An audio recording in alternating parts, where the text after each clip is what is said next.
तो हेलो बच्चे, आज आप लोग का क्लास 11th का जीव जगत की विविधता यानी बायोलॉजी का चैप्टर नंबर 1 का VVI ऑब्जेक्टिव लेकर आए हैं बच्चे।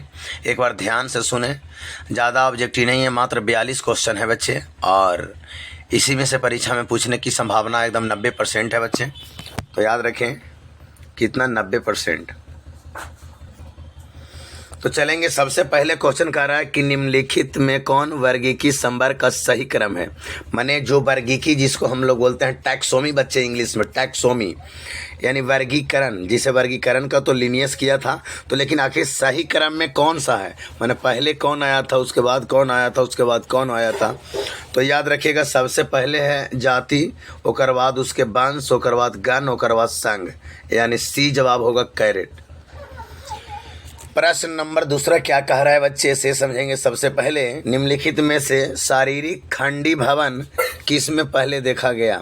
माने सबसे पहले अगर कहा गया है कि सबसे माने शारीरिक खंडीभवन सबसे पहले देखा गया अगर, तो उसका नाम है एनेलिडा प्रजाति में। एनेलिडा प्रजाति में जो है वो खंडीभवन सबसे पहले देखा गया, यानी एनेलिडा प्रजाति। द्विपार्श्व समिति होता है किस में, तो द्विपार्श्व समिति जो होता है बच्चे वो खास करके आपका मेढक में होता है। लिनियस ने अपना वर्गीकरण कब प्रतिपादित किया था, तो लिनियस ने अपना प्रतिपादन 1935 में किया था बच्चे। कब किया था? 1935 में किया था। मोनेरा जगत के सदस्य होते हैं, तो मोनेरा जगत के सदस्य जितना भी रहते हैं स्वपोषी होते हैं बच्चे, स्वपोषी। सबसे लंबा पौधा किस पादप समूह का होता है, तो सबसे अगर लंबा कोई पौधा होता है तो उसको हम लोग जिम्नोस्पर्म का सबसे लंबा पौधा होता है, जिम्नोस्पर्म पादप समूह का। लाइकेन में पाए जाने वाला शैवाल सामान्यतः होता है कैसा, तो लाइकेन में जो पाया जाता है वो नीला भी होता है, हरा भी होता है, यानी आपको सी हो जाएगा, नीला भी और हरा दोनों होता है। निम्न में से पौधों में से कौन बीज उत्पन्न करता है लेकिन फल नहीं, माने बीज उत्पन्न कर देता है परंतु फल नहीं, तो पाइनस बीज उत्पन्न कर देगा लेकिन फल नहीं बनाता है। प्रोटिस्टा जुड़ा हुआ है किससे, प्रोटिस्टा जो जुड़ा हुआ है ऐसे हेरोटोफिक्स ऑर्गेनियम्स से, फोटोआउटोप्रोफ से और केमोटोट्रोफ से, यानी सभी इनमें से सभी हो जाएगा, यानी डी हो जाएगा। वर्गीकरण के प्राकृतिक सिद्धांत का प्रतिपादन किसके द्वारा किया गया था, तो वर्गीकरण का प्रतिपादन जो खास करके अगर प्रतिपादन का सवाल आ जाए तो हुकर द्वारा किया गया था, यानी बैथम और हुकर के द्वारा। शैवाल में पोषण की विधि होता है, शैवाल में पोषण की विधि कैसा होता है, तो फोटो ऑटोट्रॉफिक होता है, यानी डी।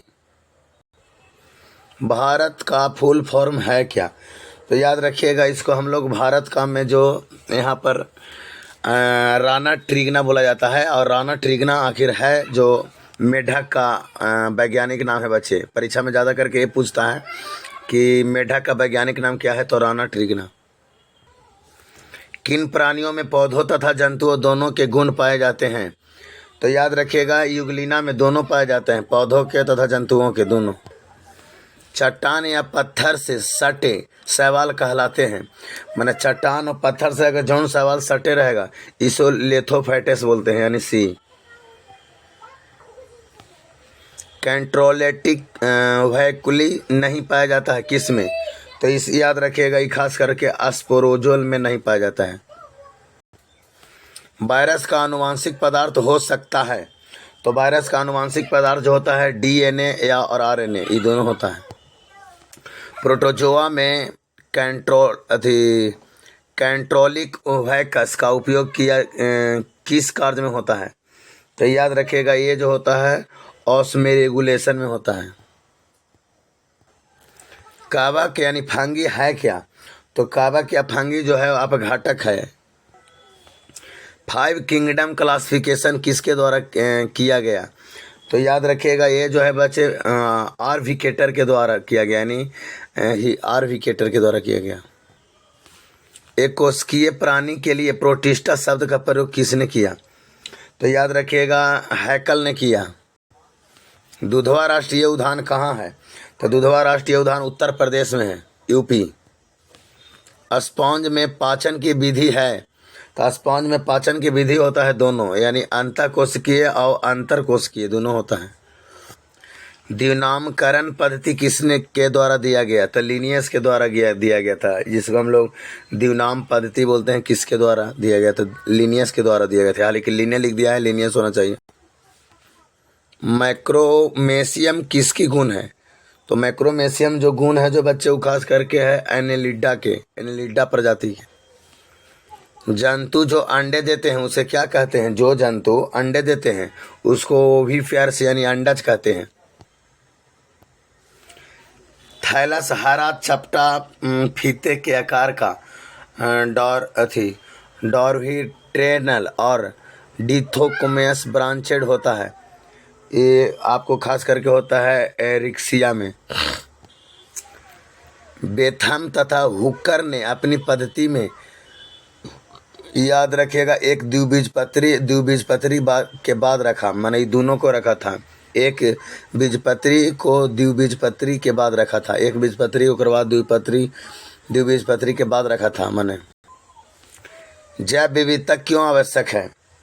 तो जैव विविधता जैव चक्र संचालन हेतु आवश्यक है। जैव संरक्षण क्यों आवश्यक है? तो याद रखिएगा प्रकृति के संचालन के लिए आवश्यक है।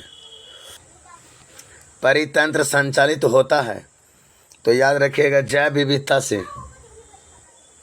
माइकोप्लाज्मा है, माइकोप्लाज्मा जो है प्रोकैरियोट्स के हैं प्रजाति। माइकोप्लाज्मा का आनुवांशिक पदार्थ है डीएनए और आरएनए दोनों, यानी सी हो जाएगा। माइकोप्लाज्मा का डीएनए होता है, तो इसका डीएनए होता है दो लाड़ी वाला कुंडली में, माने जैसे दो गो लाड़ी वाला कुंडली होता है ना, उसमें। माइकोप्लाज्मा का आरएनए पाया जाता है, तो याद रखिएगा यह प्रोटोप्लाज्मा और राइबोसोम में पाया जाता है। माइकोप्लाज्मा का डीएनए हिस्टोन प्रोटीन से घिरा रहता है, तो याद रखिएगा इसमें नगन अवस्था में रहता है। पौधों का शरीर किस समुदाय में जड़, तना, पत्ती, फूल, फल में विभेदित रहता है? तो याद रखिएगा यानी पुष्पीय पादप में इस सब में विभेदित होता रहता है। अस्थानिक जड़ पाया जाता है, तो अस्थानिक जड़ पाया जाता है पुष्पी पादप में, यानी बी। उल्फियाँ का पौधा ऊंचाई में होता है, तो उल्फियाँ का पौधा सूक्ष्मदर्शी होता है। सबसे लंबा पेड़ होता है किसका? तो याद रखें सिकोया वृक्ष का सबसे लंबा पेड़ होता है। गेहूं का तना होता है, तो गेहूं का जो तना होता है वो खोखला होता है खास करके, यानी सी। पान की पत्ता का आकार कैसा होता है? तो याद रखिएगा हृदयकार होता है, उसका लगेगा कि हृदय है एकदम। किसका बीज बड़े और वजनदार होते हैं? तो याद रखिएगा ये खास करके कनेर का जो होता है बीज वजनदार होता है, यानी बी जवाब। कुछ ऑब्जेक्टिव और आप लोग को भी बोल रहे हैं, जो आप लोग का ध्यान पूर्वक से सुनकर और लिख लीजिएगा। तो जानेंगे बच्चे भी क्वेश्चन कुछ बोलने जा रहे हैं, जिसको सिर्फ सुनने का प्रयास करें और आंसर बोलने जा रहे हैं, आप लोग लिख लीजिएगा। कुछ इसमें से क्वेश्चन ऐड न हो पाया था। वे लक्षण जो सजीव एवं निर्जीव दोनों में पाए जाते हैं उसको हम लोग क्या बोलते हैं? तो उसको हम लोग बोलते हैं सामान्य लक्षण। क्या बोलते हैं? सामान्य लक्षण। दूसरा प्रश्न कर रहा है सजीवों में पाए जाने वाले समान लक्षण है क्या? जैसे सजीव में क्या क्या लक्षण समान है? वृद्धि, गति, प्रजनन सभी। बायोलॉजी शब्द किसने दिया था? तो याद रखिएगा लैमार्क और ट्रेविरेनस ने दिया था।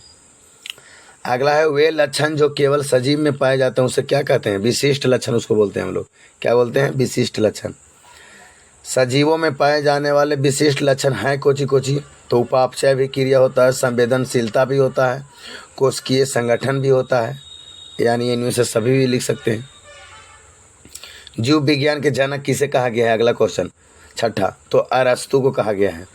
सातवां क्वेश्चन कह रहा है जीव विज्ञान की शाखा जिसमें पादप का अध्ययन किया जाता है उसे क्या कहते हैं? तो वनस्पति विज्ञान। जब पादप के अध्ययन करेंगे तो वनस्पति विज्ञान। 60वां क्वेश्चन कह रहा है मधुमक्खी के छत्ते में कितने प्रकार की मधुमक्खियाँ पाई जाती है? तो याद रखिएगा उसमें 3 प्रकार की मधुमक्खियाँ पाई जाती है। कितना प्रकार के? 3 प्रकार के, यानी मादा मधुमक्खी, रानी मधुमक्खी उसी को बोलते हैं। दूसरा का है नर या ड्रोन मधुमक्खी। तीसरा है सेवक या कार्यकर्ता या सहायक मधुमक्खी, ये सब उसी को बोला जाता है।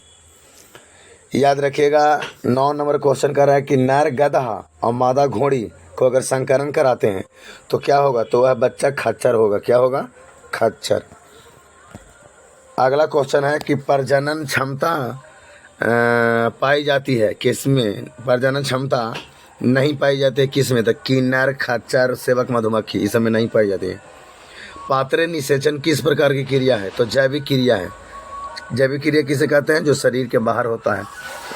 तो ये सब प्रश्न जो था, कुछ जो VVI था, जो आप लोग का ऑलरेडी ऑफलाइन के क्लास में पढ़ाया गया था, कुछ और VVI है जिसको ध्यानपूर्वक सुनेंगे और आप लोग लिखेंगे। द्विनाम पद्धति किसने दिया? द्विनाम पद्धति का दूसरा नाम किसने दिया? तो कोरोलस लिनियस ने दिया। अगला क्वेश्चन है हिस्टोरिया प्लांटेरम पुस्तक किसने लिखा था? तो थियोफ्रेटस ने लिखा था। सिस्टेमा नेचुरी पुस्तक किसने लिखा था? तो कैरोलस लिनियस ने लिखा था। सिस्टेमेटिक शब्द किसने दिया था? तो लिनियस ने दिया था।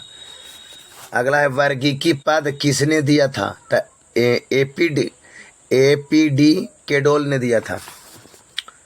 पादपों का वैज्ञानिक नामकरण की शुरुआत लिनियस की किस पुस्तक में प्रकाशन से प्रारंभ हुई?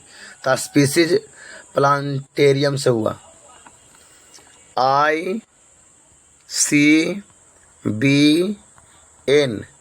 जो है कब प्रकाशित हुआ था? तो 1961 में हुआ था।